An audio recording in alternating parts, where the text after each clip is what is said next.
Good morning to you and welcome. This is Developing Stories on Osrc television. My name is Oyewumi Ayinibera. The All Progressives Congress (APC) have been declared winner of all the local government elections held in Ondo State. At the end of results submission by the local government returning officers, Chairman of Ondo State Independent Electoral Commission (ODEC), Joseph Aremo, said the 203 councillorship positions was won by the APC after a keen contest. He added that the chairmanship positions of the 18 local government areas were also clinched by the APC. Aremo emphasized that the results were a reflection of a free, fair, and credible electoral process where the electorate decided their representatives at the third tier of government. The ODEC boast that a certificate of return will be presented to candidates who won at the Commission's headquarters, with those of the chairmanship positions to receive on Monday, January 20, while the councillors-elect will get certificates of return on Tuesday, January 21. The residents, peace-loving people of our dear Sunshine State, for upholding the tenets of rule of law, and for coming out to vote for the candidate of their choice, and for conducting themselves in such a way that the peace that the state has been enjoying is not tampered with. Once again, we, on behalf of the commission, we want to appreciate every one of you who has come around to witness this exercise. And by God's grace, on our part, we shall continue to do more. You know, we have 203 wards in Ondo State and 18 local government. For the local government chairmanship election, we have candidates of All Progressive Congress winning all the chairmanship seats across the 18 local government. For the 203 wards in the state, like I've said, the election was keenly contested, and I've said that a return was made earlier, but because it was done in tandem with the regulation of the commission and the law, that a party, PDP, that has earlier pulled out from the exercise through official correspondence to the commission that they will no more be participating in Ward 5 of Akoko Northwest Local Government Area of Ondo State. The candidate was initially declared winner and returned, but the commission sought to review the decision in line with the extant law that enabled the commission to review any announcement or return made by any returning officer within 7 days after the declaration. Met and now set aside the return based on the fact that the party did not participate in the eyes of the law, since it has earlier withdrawn its participation.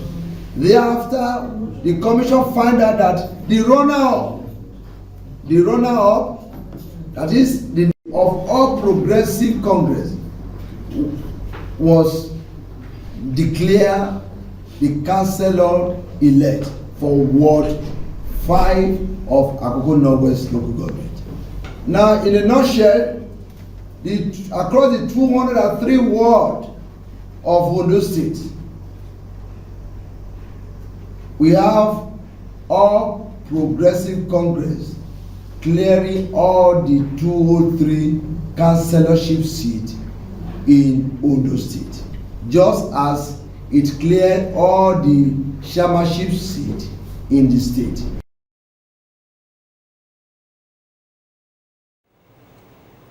ODEC boss there, Joseph Aremo, speaking on the just concluded local government elections in the state. And now chairman-elects from the just concluded local government election over the weekend are expected to receive their certificates of return today. Candidates of the All Progressives Congress (APC) emerged winners in the 18 203 wards of the state. Councillors-elect are also expected to receive their certificate of return on Tuesday.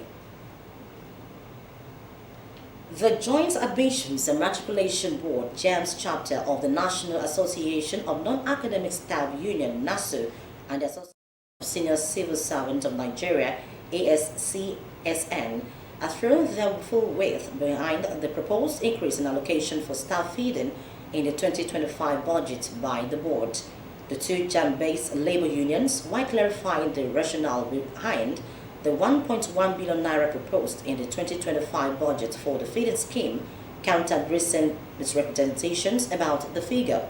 They said the action of the board was meant to improve the level of productivity among staff, just as they explained that the proposed increment in the 2025 budget was to expand the free lunch provision, previously exclusive to the headquarters, to over 2,300 staff across JAM's 44 offices nationwide. Nigerians in the United States of America, under the aegis of the Organization for the Advancement of Nigeria, OAN, have urged the Minister of Interior, Olubunmi Tunjojo, to address the passport printer crisis at the Nigerian consulate in New York and Atlanta. The group expressed disappointment that 1 year after it appealed to the minister to address the problem, there has not been an official response. In a statement signed by its president, Olutomi Aregbesola, the OAN said it was disheartening that inefficiency has come to define the passport processing system in the aforementioned consulate. According to him, the absence of passport printers in New York and Atlanta has caused undue hardship for Nigerians, leaving many stranded without valid passports.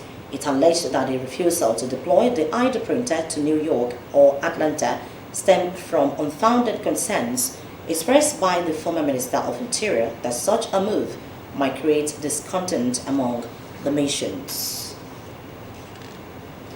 Teachers in public primary and secondary schools across the state have expressed appreciation to the state government for the prompt payment of the 73,000 minimum wage in the state. School administrators confirmed the payment of the new salary structure during an interview with Osrc, stating that it has served as morale booster in getting their work done. Joy Pius tells us more.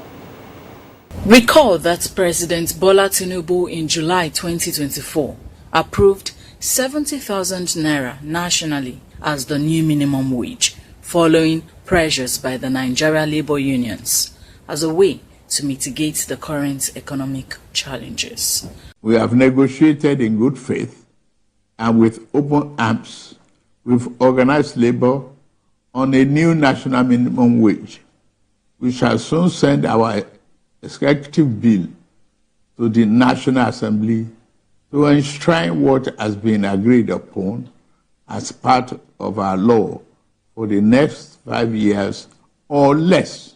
However, Governor Lucky Aiyedatiwa approved 73,000 naira as the new minimum wage for the state workers, with assurances of prompt payment, which had since been implemented. Let me also announce to you that this administration has decided to implement a minimum wage. The minimum wage is supposed to be 70,000, but we as government have decided that ours is going to be 73,000. To this end, teachers in Ondo State expressed gratitude to the state government for prioritizing the welfare of teachers in the state. According to them, this has increased the motivation to give their best in the discharge of their duties. It's a good start, and our governor is even so wonderful, at least making his own a little bit above the federal government package of 70,000. Ours is 73,000 naira. So I believe, and the money was paid as at when due, because that's December. It was paid well before Christmas. People had cause to shop, and they were happy. So we are happy about that. We thank our Excellency. He promised that we are going to get something before the Christmas break, and yes, the minimum wage has been paid. It was paid, I think, towards the end of last year. And yes, because everything has skyrocketed, but we still believe that it will go a long way to help to alleviate some of the pains we had before the payment of the minimum wage. An amazing thing, the governor promised that he was going to pay, and he paid. In fact, when we least expected. So I want to appreciate our amiable governor for what he has done for the workers in the state. At least the minimum wage is good. I told them the efforts of the state government on moving the education sector forward in the state, and also all of us have to compliment his effort. All the maths teachers, we work together as a team. All the English teachers and all other subjects work as a team so that we'll be able to ensure that these girls are successful. And in other classes too, every teacher is ready to go to class. While lauding the inclusive leadership style of the governor, the teachers, however, appealed to the government to ensure timely review of the wages to level up current economic realities. Joy Pius, Osrc News.